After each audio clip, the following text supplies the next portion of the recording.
A Study of the Fifth Blight. Volume 1. While some of my contemporaries dispute whether the Fifth Blight was a true blight or merely a large darkspawn resurgence, historians agree that it began in the swamps of the Kokari Wilds on the southeastern border of Ferelden in the year 930 Dragon. King Cailan Theron was swift in responding to the threat, gathering the royal army, every Grey Warden in his country, and sending a call for aid to the Ferelden nobility. The assembled armies laid a trap in the ruins of Ostagar, hoping to crush the force before it reached civilization, but they failed. Darkspawn overran the defenders of Ostagar and decimated the king and his army. They continued their advance into Ferelden unopposed. Only 2 Grey Wardens managed to escape the slaughter, and somehow they came into possession of ancient treaties, which compelled the races of men to join arms against the massing horde. The surviving Wardens made their way to Kinloch Hold, home of the Ferelden Circle, and conscripted the mages. The surviving Wardens made their way to Kinloch Hold, and assisted in annulling the Ferelden Circle of Magi, which had fallen to abominations. With the end of that tragic disaster, the Wardens conscripted the Templars.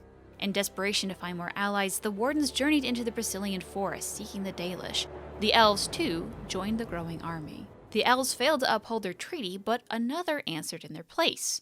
Werewolves, straight out of Ferelden folktales, joined the growing army. Into the deep roads the surviving Wardens went, searching for Paragon Branca in hopes she could settle the unrest in Orzammar and unite the dwarves in the battle against the archdemon. Branca could not be located, but another paragon was found, the legendary Caradin, who forged a crown that ended all questions of succession.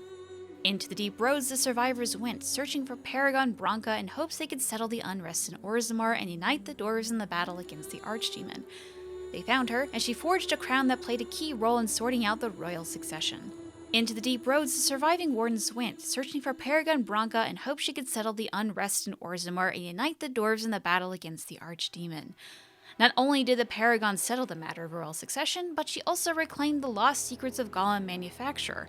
An army of stone and steel joined the war effort. Balin Adukin was crowned king of Orzammar, and the dwarven armies marched for the surface. Pyrrhal Haramount was crowned king of Orzammar, and the dwarven armies marched for the surface. Despite their successes, though, greater challenges were yet to come. From A Study of the Fifth Blight by Sister Betrine, Chantry Scholar. Volume 2. The Wardens sought Arl Eamon, uncle of the late King Cailan, in the hopes of mustering troops from the Ferelden nobility. Upon arriving in Redcliffe, they learned that the Arl had fallen ill and was near death. His knights had gone in pursuit of the fabled ashes of Andraste, Eamon's only hope for a cure, and the village surrounding the keep was beset by a host of animated corpses. The Wardens found and stopped the demon behind the undead before joining the search for Eamon's cure. The Wardens sought Arl Eamon, uncle of the late King Cailan, in the hopes of mustering troops from the Ferelden nobility, but upon arriving in Redcliffe they learned that the Arl had fallen ill and was near death, his knights gone in pursuit of the fabled ashes of Andraste and his only hope for a cure. The Wardens immediately set out to join the search for the ashes. No one is certain if the Warden actually located the final resting place of Our Lady Andraste, but whatever they found saved the Arl of Redcliffe. Upon his recovery, Eamon Guerin called for a land meet, and he and the Wardens traveled to Denerim. The gathered lords and ladies of Ferelden found Ter Loghain guilty of a number of crimes. He was sentenced to join the Grey Wardens to atone for his deeds. The gathered lords and ladies of Ferelden found Ter Loghain guilty of a number of crimes and sentenced him to execution. Furthermore, the Landsmeet granted the vacant throne to Nora, widow of King Cailan. Furthermore, the Landsmeet bore witness to the betrothal of Queen Anora to Tairn Bryce Cousland's youngest son, who is one of the 2 Grey Wardens who survive Ostagar. Furthermore, the Landsmeet bore witness to the betrothal of Queen Anora to Alistair Theron, the lost son of Merrick. Furthermore, the Landsmeet granted the throne to Alistair Theron, the lost son of Merrick, and bore witness to his betrothal to Tairn Bryce Cousland's daughter. Furthermore, the Landsmeet granted the throne to Alistair Theron, the lost son of Merrick. The nobility then pledged their own armies in the battle against the Blight. The archdemon clashed with the allied forces at the city of Denerim and was eventually slain, but at a terrible cost.